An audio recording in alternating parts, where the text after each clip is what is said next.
আধিপত্যের জেরে সংঘর্ষ, ঘরে ঢুকে ওয়াইফাই ব্যবসায়ীকে কুপিয়ে হত্যা, বিচ্ছিন্ন করা হয় হাত, ভাঙচুর ও লুটপাট করা হয় বসতঘর।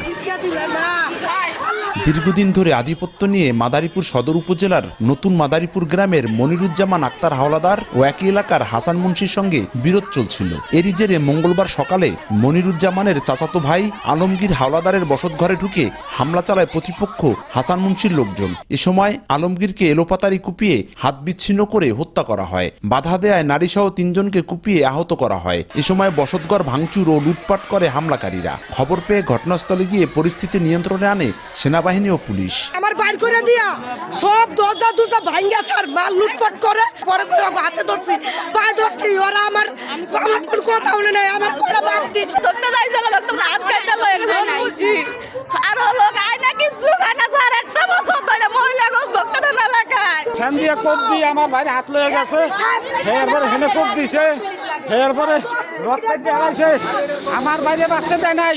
বাবার আমরা যে মারছে আমরা বিচার চাই। ঘটনায় জড়িত সন্দেহে মাসুদ ব্যাপারী নামে একজনকে আটক করা হয়েছে বলে জানিয়েছে পুলিশ। আমরা ইতিমধ্যেই একজনকে ঘটনাস্থল থেকে গ্রেপ্তার করেছি এবং আমাদের পুলিশি অভিযান অব্যাহত আছে। এই অবস্থায় অতিরিক্ত পুলিশ মোতায়েন আছে। ঘটনার পর থেকে এলাকায় থমথমে অবস্থা বিরাজ করছে। মোতায়েন করা হয়েছে অতিরিক্ত পুলিশ। সঞ্জয় কর্মকার, অভিজিৎ, সময় সংবাদ, মাদারীপুর।